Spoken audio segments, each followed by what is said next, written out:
Hello and welcome to the Sarasota Film Festival. Today I'm here with...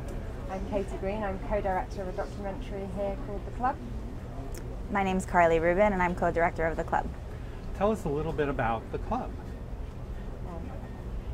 The Club is a documentary feature that follows the lives of three women who all lost their mothers during adolescence.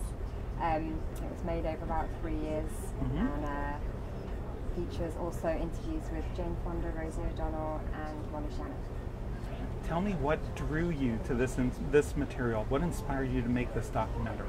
Well, it's a personal story for both of us. Both of us lost our mothers during adolescence, so that was the inspiration behind making the film.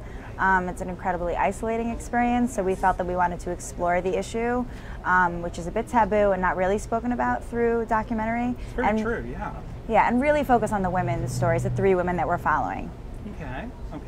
How did you line up, because I know people are going to be very curious, whenever you have celebrities involved, how did you line up their involvement in this? Well, Rosie O'Donnell was really vocal on the issue of losing her mother. She talks about it a lot. So we approached her really early on when the film was really just in its concept stage, and she was really responsive. She gave us an interview, and as we said before, you know, generally with celebrities, once you can get one involved, then the others feel a little more comfortable about getting involved as well. But you know, for us, it was really, we wanted the insight, but we really wanted the focus to be on the women who we feature in the film. But Rosie, Molly, and Jane will offer really valuable insight. But the story is really in the other women. So often with documentaries, you set out with one idea, and then things present, evolve. It shapes itself before you. What were some of the revelatory moments and things you didn't expect during the making of this film?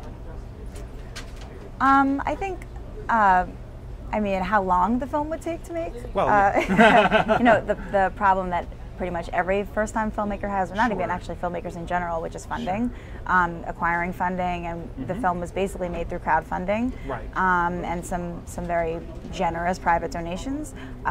So that was a challenge, but did you find that the emotional journeys of these women really echoed yours, and that got across the point that you wanted to make? Yeah, I think there's a lot of similar themes that come up, similar things that people will say that come up. They're prevalent in a lot of the stories, and not only was it a catharsis for, I think, the women involved, but it was a catharsis for us. Absolutely. Now, have you screened the movie here yet? We had our first screening here last night. Oh, fantastic. Yeah. So how was the Q&A? Tell us about that. It was fantastic. We had a really great turnout, and people seemed to be really engaged with the subject matter. And I think for us, we'd always been very concerned about, was this a film that was only going to speak to women who'd gone through this experience? And we were really keen that it spoke to a sort of a wider sort of human experience of loss and sort of the mother-child relationship. And yeah, we certainly feel that people got that sense. So people were very, very gracious about it. So obviously very happy. How did you decide on besides the celebrity interviews, you know, the key subjects for your film? How did that evolve? I think we sort of cast the net wide when we started looking for women, and we thought maybe it might be difficult to find women that would be willing to talk, and found the opposite, and it was kind of, we were inundated with women wanting to share their stories. But I think that for the three women that we ended up following, it was very clear once we met them that they would be the ones that we would be following, not only because of where they were in their lives, but also because they worked well with one another in terms of interweaving their stories. Absolutely, absolutely. What do you hope our audiences take from this lovely, moving documentary? I mean, we never really set out with a clear message, and I guess that was one of the challenges of the film for us as filmmakers. We never this film wasn't really trying to say one thing in particular. It was really just supposed to be a bit of a portrait of this experience. I mean, I suppose for us, we just want to try and get people talking about this subject that we really feel is quite taboo, even within your own family. Of, you know, being in a family where someone has died, I think it's still taboo to talk about it. So I guess it's just about opening up that dialogue, and hopefully helping women and anyone really who's lost anyone to try to find a way of kind of seeing through that to something else. You do that beautifully. Is there anything you'd like to add?